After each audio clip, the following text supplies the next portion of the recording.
and I could not stop watching her videos. Very inspiring. So she is, Rachel Ryle, is an award-winning illustrator and animator and named #1 creative Instagram account to follow by MTV and BuzzFeed. I mean, that's a good thing. And she will demonstrate how a powerful video on Instagram can be and the potential it has to market brands. Furthermore, she will be showing off her unique storytelling, and if you don't know her videos, really, you should take a look. Rachel Ryle, to follow her right now, maybe, before she speaks. And she will speak about best practices from working with top brands. But the speakers will know what comes next. That is only the official part.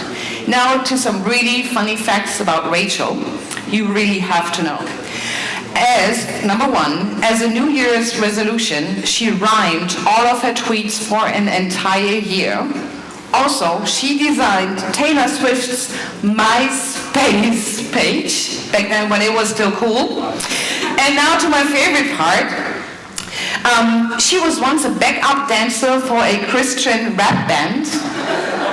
But she was kicked off the tour for dancing too naughty on stage.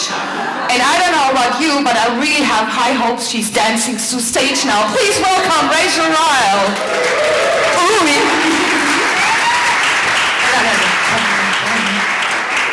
Hi guys. I'm gonna stand over here because it feels like official. And then I'll eventually make my way like a showgirl. I'm so excited to be here. I actually didn't realize that it would be such a cool crowd, and not to diss the imaginary people that I thought would be here, but they were kind of lame. But I have been so inspired by the conversations that I've had so far. There's a lot of talented people in the room. So if you are kind of a shy person, get over it and go talk to people, because there is some talent that you need to meet, and they're all open to talking, so get on that. I am Rachel Ryle. That is my name. That's also my logo. I am an animator, an illustrator, and a storyteller. And today I'm going to tell you a story that's taken place over the last few years in how Instagram video feature has completely changed my life. Now, what I hope to accomplish in sharing my journey with you is that, 1, it encourages you to fully use Instagram, because I'm here to testify that it is a powerful, powerful tool. And then 2, I hope that my story inspires you to make something. Because hold on, I needed a breath. Sorry, I get nervous sometimes, just breathe. It happens to the best of us. But in 2 minutes, I'm gonna be comfortable and confident. It happens every time I talk. Because I truly believe that we were all born to create, and the beauty of it is that no one else shares the exact unique creativity that you have, but only you have the ability and the possibility and the opportunity to make something of it. So, yeah, I hope that my journey kind of inspires that or sparks it in you. And creativity can kind of be an intimidating word. Some of you may think that you're not creative, or some of you are seriously kick-ass creative, but you hit blocks in your, in your drive. And I know that for one, I get blocked all the time, so it's good to be around communities of creative people to kind of re-spark in you the drive that you need to have to keep on going. Why do I get so nervous? I don't know why I've done. So, I don't know why I'm messing up. Let me drink a glass of water. It happens. Sorry. To the film crew who's filming, you can delete all that out and edit it to make me look glamorous. And also do some Photoshop editing if you want. So yeah, before I dive into my story, let me first proudly say that I am a self-taught artist. I have no formal education in illustration or animation. I actually taught myself how to animate using the Instagram app only 3 years ago. In 2013, when Instagram released their video feature, I instantly started wondering, how can I use this in a creative way? And Instagram to me has always been such a beautiful platform of creativity, and my neighbor, who's not a great photographer, I hope he doesn't watch this. He is now, but would post a photo and had a beautiful filter on it, and all of a sudden he looks like this professional, magazine photographer. And so that's my understanding of Instagram. So when the video feature came out, I was seeing these bar videos of Brittany, my best friend, being like, "Yeah, girls, I'm at the bar, let's go drinking." And I'm like, what is Brittany doing? She normally posts really great bikini shots of herself, and all of a sudden she's trashed at a bar, so, which is common for her. Bless her heart. Anyway, so with that, I started just instantly wondering, why not treat the video element of Instagram with the same respect that we do with photographs? So with that, I was trying to think of how I could use it in a creative way. So I busted out my color pencils, and my first thought was, well, maybe I could draw something and show it being drawn in stages all the way to its completion. Or better yet, what if I could draw something and give it motion or interact with it in some way? So as I wrapped my head around how I was going to make this, the more important question came up of what was I going to make? And what would be the story I wanted to tell? Why am I shaking? Now, I've always been a big believer in the power of making, that good things come to those who make. It worked. Oh, no, it didn't work. What do I do? I did. Hold on. All right. Tech support. Anyone? I don't know what that says, but I think it says that I look good. And there's some warning. Also, this orange light behind me matches my outfit, which I was really excited about. So, photos if you want them. Thank you. Are you part of the conference, or you just helped out? Bro! Props. That's awesome. Thank you. So I've always been a big believer in the power of making, that good things come to those who make. So I wanted to create something that would encourage my friends to make something, to share their art with the world, and to watch how it could grow. So with that, I made my first animation called Make Something and Grow. Don't get out of your seats. I know it's not Pixar or Picasso. I promise it's going to get more entertaining than that. It's so bad. Anyway, so, woo! And that's the finale. Just kidding. So while I made that animation to be something that spoke to my friends, what I didn't realize is that in turn, it would be speaking directly back at me, because I now look at that as the encouragement that I needed to fully trust my creativity, to share my world, or to share my art with the world, and to watch where it could grow. Because little did I know that something that took me 2 hours to make would so quickly and drastically change the course of my life and my career. And if I get choked up while I talk about this, it's real to me, even though it's been 3 years. I'm just still so happy and excited that this is my job. So I made that animation late one night, and I woke up the next day to find out that it had 58 likes. And I was like, I didn't even know I had 58 friends. Who are these people? And I did. I had probably 112 followers at the time, and so that was a really good number to reach, because all of my other posts were getting 5 likes or 6 likes of shots of me in a bikini. Sorry.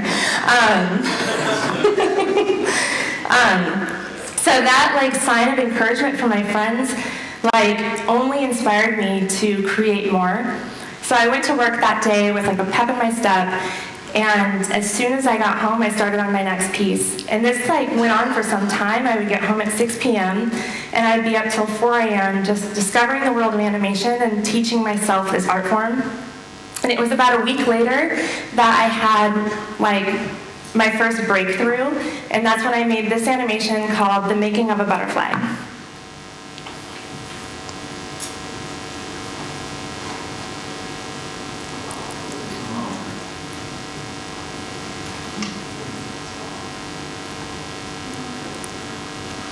Now, this animation remains to be one of my favorites. It's because it was like this Rylization It's like realization with Ryle because it's my last name.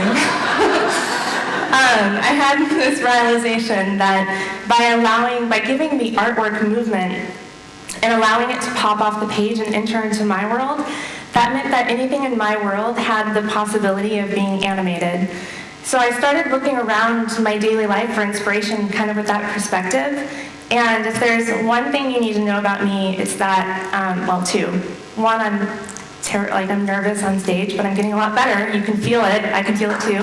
And two, that's an awful dance. And then two, I love coffee. I'm obsessed with it. And knowing that all of my friends are kind of in that same zone, I wanted to create a piece that would just be about coffee and my love for coffee. So I created my 7th animation, which was the real game changer, and that's when I made latte art.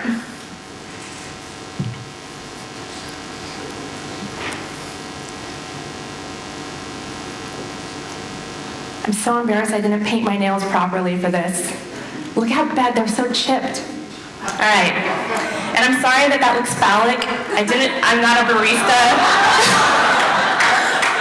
I didn't know at the time that like my dad wrote me and he's like, honey, like really, come on. Anyways,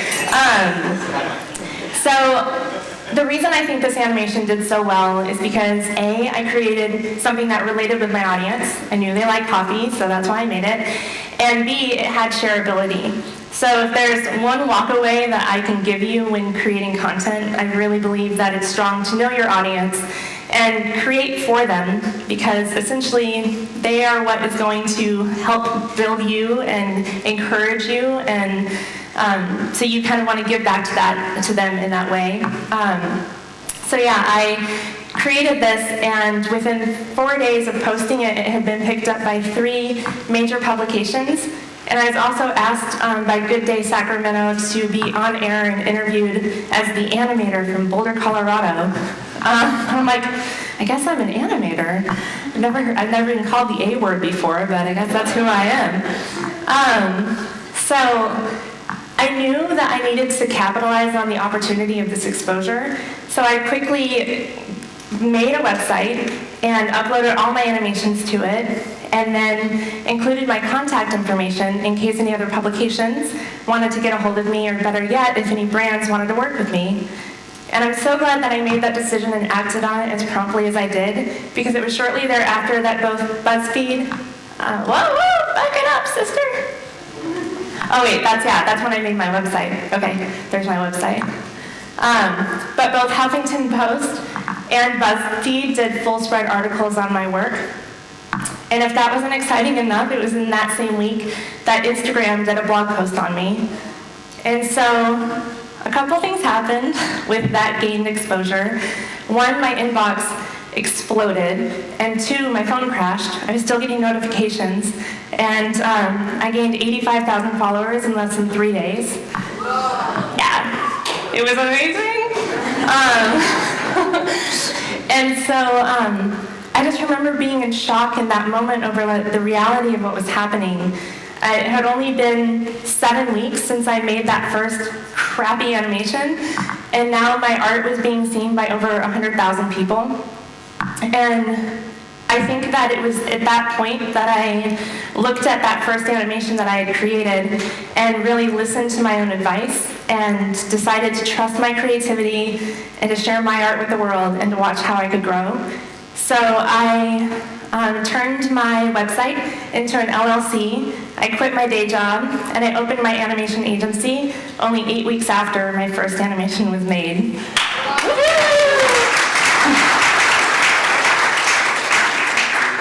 That was probably another call from my dad being like, honey, what are you doing? No, my parents were really supportive in all of this. But upon launching my business, I signed with Volkswagen, Adidas, Urban Outfitters, Rag & Bone, and Gwyneth Paltrow with Goop. And all the meantime, I'm still in my sweatpants, like at my kitchen table, trying to figure out how to animate. And something that I knew that was like essential in the development of my journey, if I really wanted to get better, was figuring out how to apply sound to my work.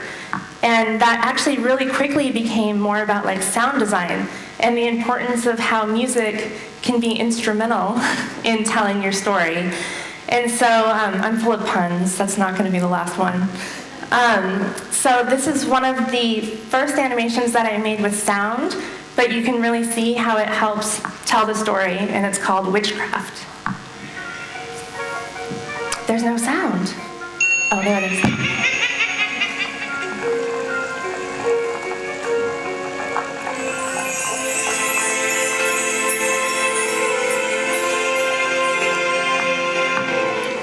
My hand was like green for days because I bought like the cheapest green paint that I could find, starving artist budget.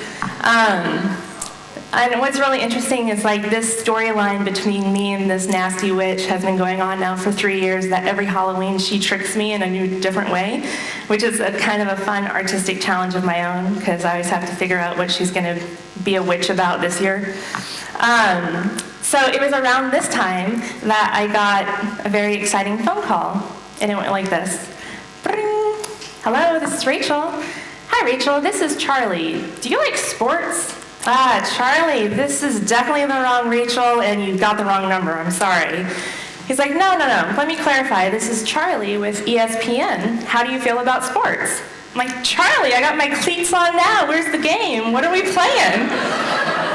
So that conversation led to me signing with ESPN, where they flew me out to New York for a 2-month-long engagement where we created work and animations together leading up to the Super Bowl, which was insane. Like the intimidation of all of a sudden going from homegirl in her sweatpants to then kind of really feeling like I was working with a brand directly and being under the supervision of all the producers and figuring out that journey. I definitely learned a lot during those 2 months. But one thing that I learned, which was very exciting, is when I was in New York, both MTV and BuzzFeed, that's when they named me the #1 creative account to follow of 2013. And it seems like a long time ago, but I feel like it still feels like yesterday to me. Obviously, it's an exciting thing. But that set 2014 off to be a really exciting year. Right after I wrapped up my job with ESPN, I got invited by Vanity Fair to fly directly from New York to Hollywood, where I created custom invitations for the Oscars, and then they brought me out there to partake in all of the festivities. And I think that, like all the meanwhile, while all this was going on, you know, there's the excitement of kind of being exposed and being able to work with brands and being paid for my work. It really quickly clicked with me that the importance of content creation is who you're creating the content for, not necessarily how you're getting paid for the content. And I'm kind of looking back towards the back where I know all these awesome content creators are, because I think that the money element is kind of this exciting thing that we can do something we're passionate about and we can make money from it.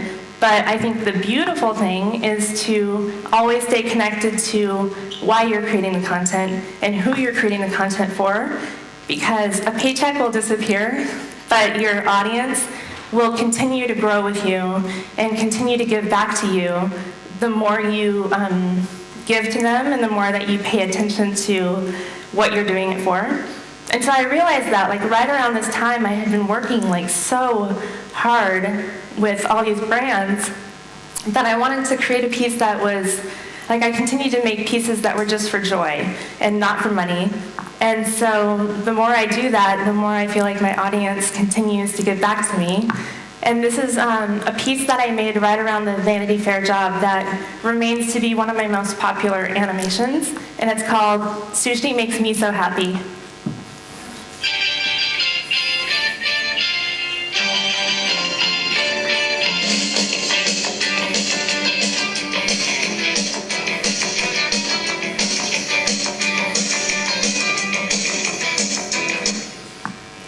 So a couple things about that piece. When I put the little headband on, my name was like on the inside of it, because I realized that my art was being stolen and people were taking my animations and creating these fake accounts and gaining followers from them. I'm hearing, sorry, it's like, I don't know where it's coming from. Oh, okay, thank you for watching. I got one more view. Woot woot! It's awesome. So anyways, I really started to recognize that I was building my own brand, essentially, because if my work was being stolen, like I felt like my name should be on it. So this is one of the first animations I attached my name to, but then quickly thereafter I decided to start putting my name in the top corner of all my animations just for the protection of 12-year-olds and wherever they are that are like taking my work and saying it's theirs. Like my hand is a boy's hand from whatever. The reason I think this animation did so well is one, that heart actually lines up with when you tap it on Instagram to give it a like, it would fill that pink heart on the sushi piece. So it was kind of like an interactive, tap the heart. And then I also think that it went viral in Japan, I'm not sure, but I was blown away to find out that this animation received 66,000 likes. And it was around that time, it was kind of like summer of 2014, that I signed on with some of my biggest clients at the time, Samsung, Cartier, and Zoe Deschanel in partnership with Tommy Hilfiger and Macy's. And that was like a really exciting time and challenging time because clearly I learned a lot in those opportunities. But I also had my first like creative block where I didn't know what to create to inspire my audience, and I didn't know, I was kind of lost in making coffee art over and over and over. And so I knew that I needed to gain inspiration, and what better way than to travel. And so I wrote down a list of places that I wanted to go, all of which were in Europe, and then there was Iceland. And I was kind of in tune with what Iceland Air had been promoting. They'd been doing a lot of marketing campaigns around trying to get hipsters from America to like fly through Reykjavik and like eat some whale and then like come to London. And so knowing that, I one night just spent about 10 minutes and guessed an executive's email address at Iceland Air. And I think his name's like Reykjavik. No, that's not. That's where he's from. His name was like Helkavik. It's probably not. That's probably, it just rhymes. Anyways. So I wrote him an email. I'm like, hey, Helkavik, my name's Rachel Ryle. I'm an artist. I'm on my way to Europe to do some like art travel stuff. And I'm curious if I were to fly through Iceland on my way to Europe, if in return, like Iceland Air would give me a first-class round-trip ticket if I tweet you in the post that I make and if I create a piece of art while I'm there. And he wrote back, "Duh," which I'm like, I think that's yes, I don't know. And I got the ticket. They, the next week, their marketing team sent me a ticket. And then I packed my colored pencils and I got ready for this trip. And I think the approach that I wanted to take was figuring out how to travel. Traveling is such like a beautiful thing and it creates so much inspiration. But for a lot of the times when you're going about and you just like take a photo, there's a lot of thought that goes into what you're capturing. But for me to sit in front of a structure and spend hours drawing it, there was a lot that happened in like resonating with where I was and the experience that I had. So I started this journey off in Iceland and I made this postcard. And if you actually look at them on my account, it's more or less that I'm holding it up in front of the location that I drew so you can see more of the detail of what I actually drew. Then I went to Italy and stayed outside of that little, whatever the heck that is, cathedral thing. Creepy men in Italy, dude. Man. It's all good. And then I went to London, Eiffel Tower. I actually had Google searched what view I wanted to draw of the Eiffel Tower, so I did like a Google Street View, so that I knew the location I wanted to go to when I got to Paris. And this is the shot that I wanted to capture, and I was so excited about it until I freaking arrived. And this is like in the middle of a highway, or like this busy street. So I had to, I drew it from like across the way in a park, and then I just kept on going like back to like double check that I was drawing the exact same thing. So, and finally, since I am here in Germany, I saved the best for last. I came to this place, how do you pronounce it? Esslinger? Yeah, la la la la la.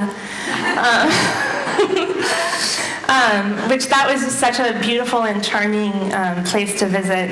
And so all the time while I was traveling, obviously I was gaining inspiration from the different cultures. And clearly, while I was in Germany, I drank a lot of beer, hence the reason I'm in a baby doll dress, because there's a lot going on.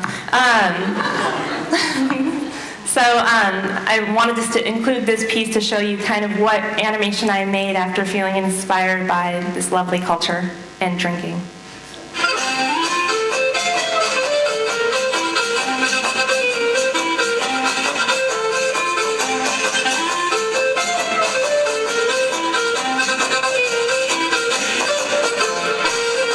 So for that animation, actually, the only caption that I included was "I heart beer," because that's like the hidden message within it.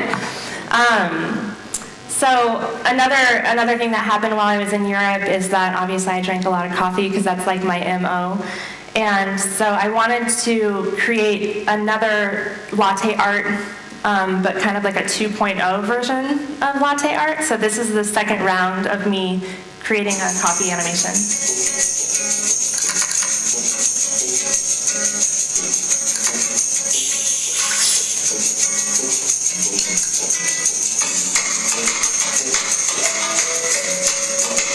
Not as phallic.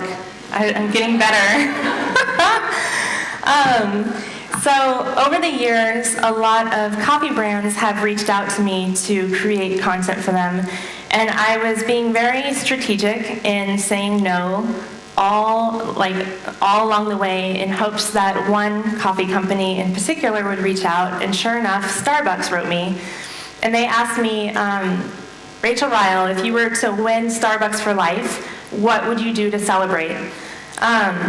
And actually, I'm going to say this right now, too. If you're either a brand that's wanting to work with a content creator, or if you're a content creator wanting to work with a brand, I think that it's such a beautiful thing when you can trust each other, especially that, like, if you're coming to someone for their craft, like, fully trust that you're in good hands with what they would create if you were just asking them a simple question of what would you do?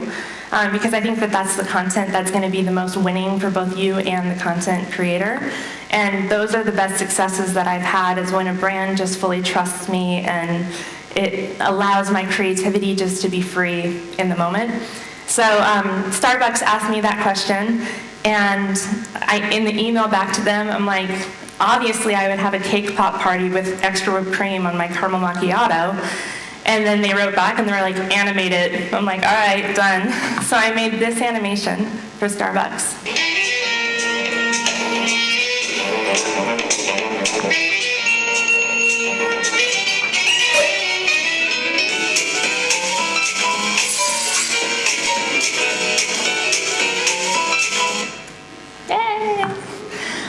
So I'm so glad that this animation did so well for both me and Starbucks. About 3 days after it was posted, it got picked up by Adweek, and the article stated that Starbucks won social media with Rachel Ryle's art, which is pretty badass. And then collectively it got 260,000 likes on both of our accounts combined. And that really, that was an exciting time for me, just because Starbucks had been a company that I wanted to work with, and I felt accomplished in like making it happen and waiting out all the different opportunities that honestly I think would have watered down my brand had I said yes to every single coffee opportunity that came my way.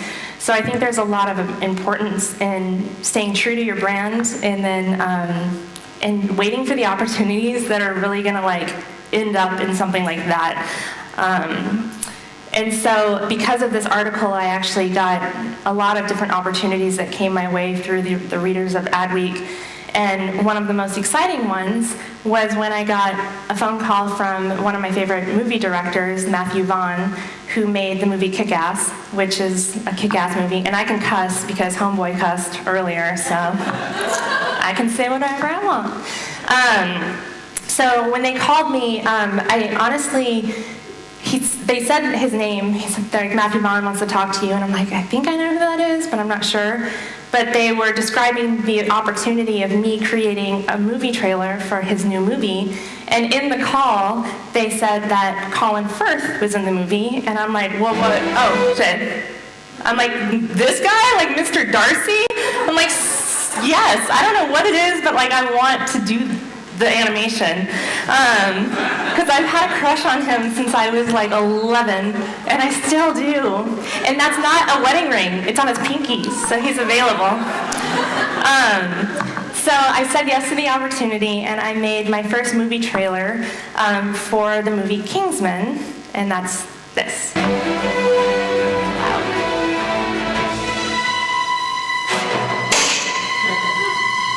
We are an international intelligence agency operating at the highest level of discretion. Oh, well, thank you. Thank you. What's really like exciting to me about that piece was that was another brand that just trusted me. I said, and I was really nervous knowing that they would have a lot of restrictions of what they needed, and I thought there was going to be a whole brief, and they simply just wrote back. I'm like, well, you know, what are you thinking that you need for this animation? And they basically just gave me the description that it needed to be sexy, it needed to appeal to women, it needed to have at least one man's photo in it, and it's supposed to be like a sexy spy thing that would appeal to women. So I just like wrote them back. I'm like, I need Colin Firth's picture, I need his voice, I need like the music soundtrack and the opening date. And so it's really fun for me to be able to take a short description and be able to, you know, translate it into a story that came from my mind, but I think depicts the movie and what they were wanting. So this launched, I think, obviously in February. And right around that time, this was last year, right around that time, like some bad things started to happen in my life. It kicked off with me getting in this car accident. I was driving up to a ski resort and spun around. Luckily, these 3 lumberjack hipster men stopped and helped me, and I dated one of them for a while. It was meant to be, but now I don't know where he is. So anyways, that happened, and then it was kind of obviously I was bedridden for a while, which is kind of hard because when you're a creator and you want to create, you can't when you are like laying straight back on your back. So after this, actually, I started to have some like just issues because of my back, and one of the main issues was that I got tendonitis, which is an awful thing that happens from like here to here, and it happened to be in my drawing arm. So I was really restricted on how much that I could create, and I did my best in trying to like feed into my channel, but obviously it was painful, and so I had to like kind of take a step back. But I was really determined in the moment and frustrated, and I didn't understand, like, I'm like, I have to be able to create, like, how can I create? So I like opened up Snapchat, and I started doing like a short series on I Wonder If I'm Ambidextrous. That was the series. And so I started practicing writing and drawing with my left hand, and it's crazy to me that I am the age that I am, which I'm 18 if you want to know. I'm not. But only about 3 weeks to a month after starting to try to write with my left hand, I realized that I was fully ambidextrous. So this is a drawing that I did with my left hand. I know it's not amazing, but to me I was like, oh my God, I'm drawing a cow! How is this happening? But this moment kind of put me back on track, where I was able to create again and give my dominant hand kind of a break and start using both hands for creation. So I was like, universe, you didn't win. I'm making freaking animations.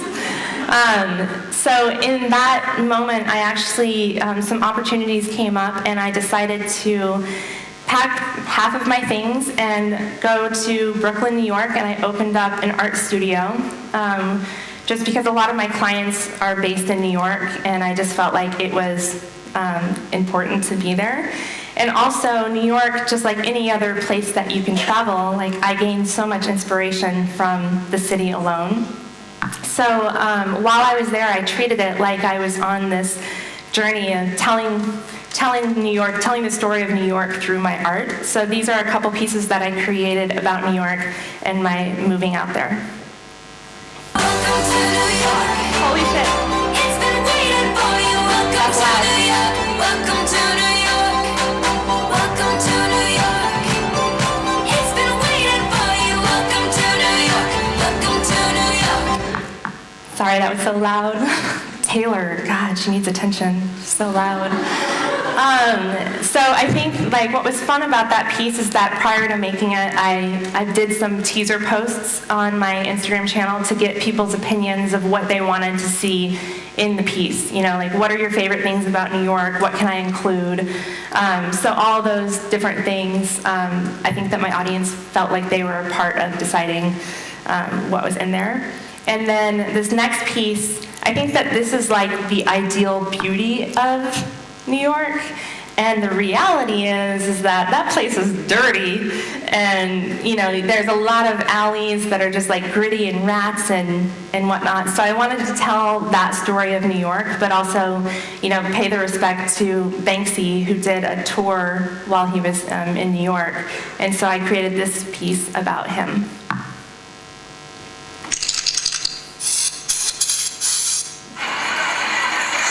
Here's the rat. Wait for the rat. Boom. Yeah. I like that. I still like that piece a lot.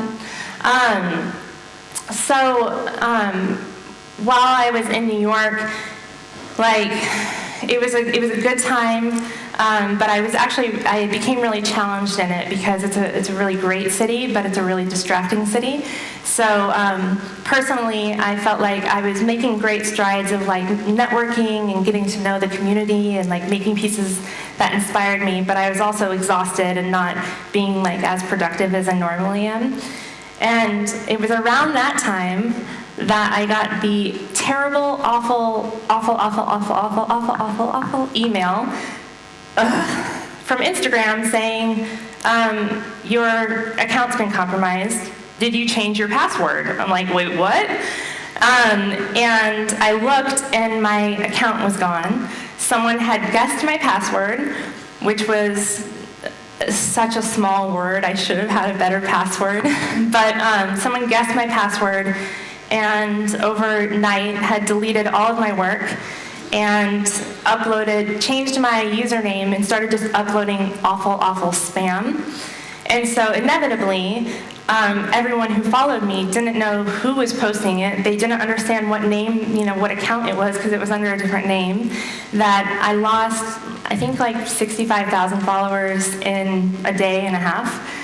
And all the meantime, I'm like crying like I'm, a 5-year-old and trying to like get a hold of Instagram, which kind of sadly got lost in the mix of Facebook. So the support was a little like challenging to get through, in that I just felt lost and I felt like I couldn't get any help, and every minute that went by I just saw numbers dropping and I had no control over it.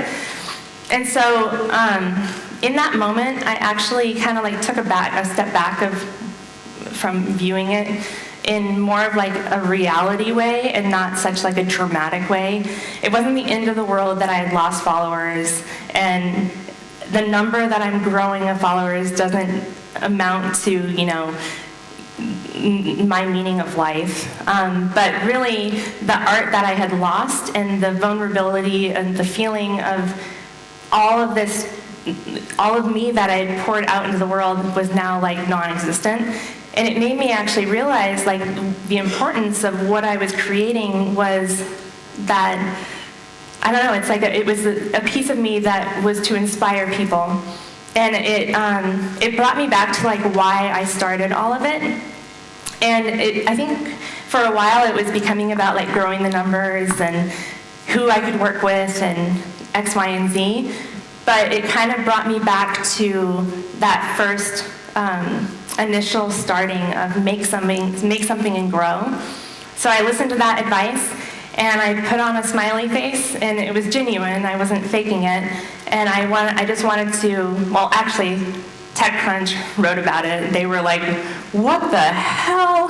Which was kind of like a nice thing to be recognized in the way that there was obviously security within Instagram at the time wasn't great. And so now I think because of this article and different things, they've now made it so that if you have a certain amount of followers or bigger, people can't change your password just by guessing it. They have to like text you and go through different steps to like get into your account. But yeah, so I really just kind of like took a step back and remembered that it was about making, and that good things come to those who make. So I took my own advice and I just pushed into this moment of my life. And it wasn't just hacking. I had gone through some other tragedies last year, and I think that I could have gone into like a slum and drank some bourbon, and which I probably still did. But I think that there's so much beauty and importance of creating. And I'm so glad that I continued to create during the awkward time, because a lot of great things have come from it, and I honestly think that some of my best work has come from it. So this is kind of like the next 3 animations are some of my best work that came right after this happened.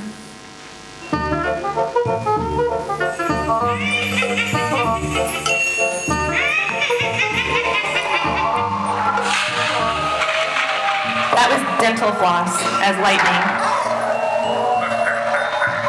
And that's actually another thing, is that all the videos then had to loop. So creatively, I had to like go into the world of how do I loop a 15-second video and make it conducive to the story. So that was my Halloween post. This next post was my Christmas post.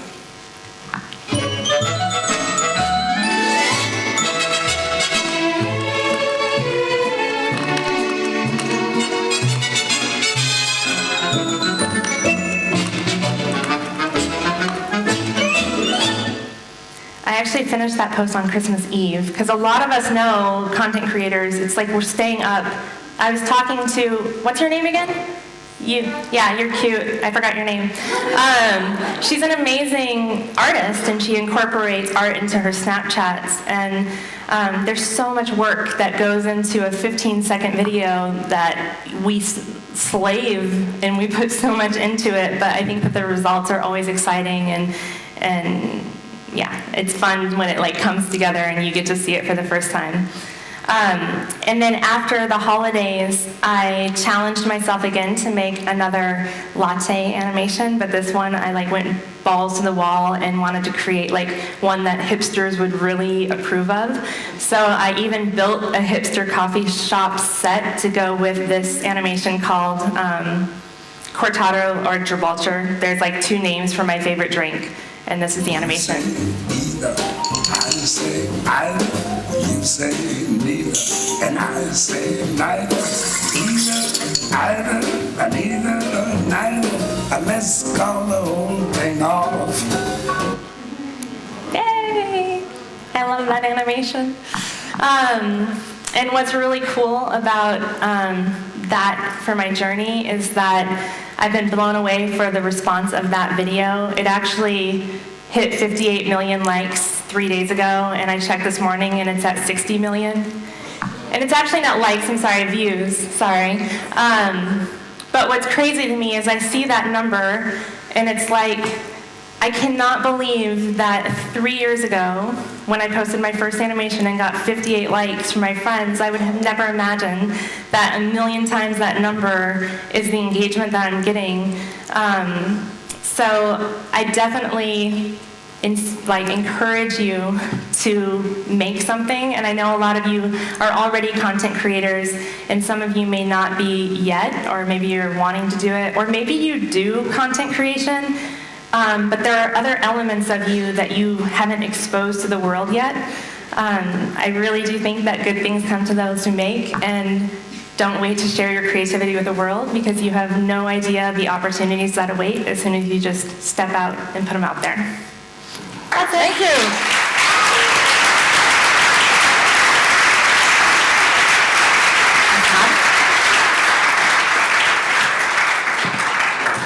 We would still have time for questions, so if you want to ask some questions. What's that, parkour? Can you talk a bit slowly? I've been told by some people I was talking too fast. Oh, no. So you said you kind of held out for Starbucks for quite a long time. So for a lot of people, that kind of, you have some look of how Starbucks you choose and a lot of work. Is there a way to get to that point without having to just wait? Could you white label your work? Yeah. And have a mic. did everyone hear him? Because I heard him. Shall I repeat it? Or? Oh, sorry. Can you please? I'll repeat it. Yeah, Thank sorry. you. So you held out for Starbucks to come to you, and you really wanted to work with Starbucks, and you said, if you'd worked with lots of smaller coffee companies, you wouldn't have had that opportunity. So if for everybody that's not going to happen, they won't reach out to everybody because there's a little bit of luck involved and a lot of perseverance. So do you think there's a way to still work with people without jeopardizing being able to work with the big brands later? So could you white label your work and things like that, or Yeah, what would you do? definitely. I think 2 notes to that. One, I feel like brands want what they see. So if you create a lot of content in the area that you want to continue to make for and grow in, it's inevitable that is going to be viewed by, I think, if a brand has a good marketing department, they're going to be searching for content that is out there. There's one thing that I actually did in the very beginning days. As soon as I launched my website with my information, I made an animation about beer and happy hour, and I created 3 different logos of 3 top beer brands within the animation, but I didn't tag them, and I purposely wanted to work with one in particular, the biggest one, and there were 2 other beers included. And so in the animation, I poured the least popular beer of the 3, but I hashtagged all of the appropriate hashtags that all 3 brands were using in all of their posts. So sure enough, 2 days later, the big brand wrote me, and they're like, "Hey, we saw that you did that animation, but you chose the other beer. Can you recreate it and use ours?" And I'm like, so it kind of worked to, put it out there and maybe figure out a way that you can do it that you don't feel is, compromising your brand, but, almost making it a commercial for them to see what potentially could be for their brand. Okay, so first off, I just want to say what you do is amazing. Thank you. But because it's so amazing, it's so unique, and you have these brands approaching you, I want to know how you develop a price point for your work, for your branded work. Lord have mercy. Because it is so unique, and Yeah. you have no one to compare to. Yeah. So, do you just kind of pick a number that you feel comfortable with, or yeah? I love contract talking with brands. I don't know why, I've just developed a passion for it. But I think that it's a beautiful thing that brands are starting to trust content creators to tell their story in a unique way. And so with that, every single conversation that I start off, I have them name a number first, because I've learned the hard way. I'll go in with a number saying this will be $20, which is not that low. But this will be X amount of money, and later to find out that they had a budget of X amount of money. So I think that whoever mentions price first is inevitably the person who's gonna lose. And I don't know if brands are in the room being who is this girl? But essentially, there are ways to, in having them name the price first, maybe it's 2 times what you were wanting, or 3 times what you were wanting, or 10 times. You can either accept that price, or you can come down for them, be actually, it's $1,000 less, so let's just do that. And then you build this relationship with them where they feel like they're saving from the ad agencies that they would be paying up the wazoo for. So I've learned, I think personally with my pricing, I continue to grow in my worth, not just because of the quality of my work, but the audience. I think as content creators, it's really important to separate what you do as your talent and your time as to who you speak to and what you can provide as far as advertising. So I never say that it's the same price. I say, if I'm creating this content for you, which is the animation, it's X amount of money.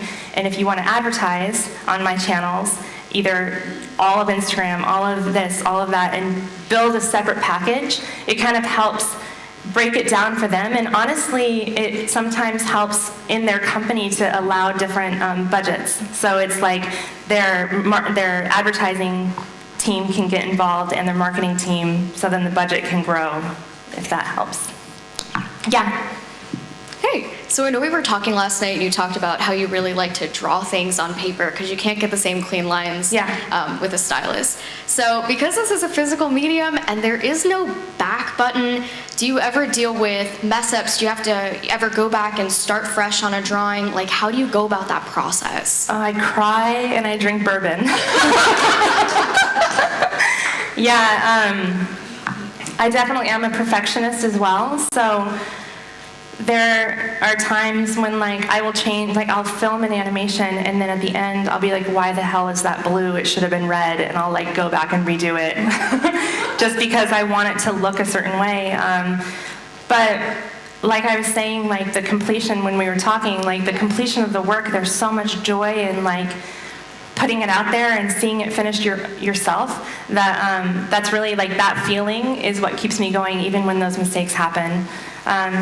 And I think in being a creative person, it's good to be a perfectionist and want it to look great, but it's also good to just get it out there because that's the hardest challenge sometimes is just to share your work. And the more you put it out there, the stronger it's going to become. Anyone else? Okay. Yeah. Sorry. Okay. Quick. Right, really quick question. So Last what question. technology do you use to capture your animation? I use a lot of stuff that I don't ever really talk about publicly. Sorry. But I use a number of camera devices that capture things. Sorry, that's a terrible answer. 2 bourbons tonight and we'll talk. Quick question for you. Yeah. Is how much time did you spend before creating these animations when you first started as the progression on how much time you spend now creating these? That's a great question. That first animation that you saw was a 2-hour thing. And I think in the very beginning it was probably, because I was figuring out animation, it's probably a 4-hour process or 5-hour process.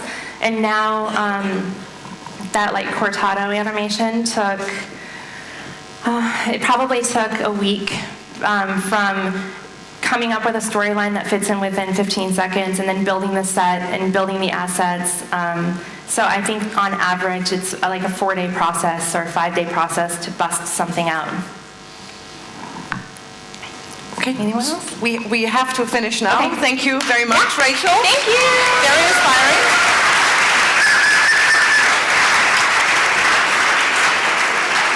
I think that's been very inspiring and for all of us. We hope it's giving you the spark to believe in your creations and do what you love. As you can see, you turn out to be a happy person. Was it coffee or latte, your passport? What? Was it coffee or latte? No, it's my ex-boyfriend's name. Ah, okay.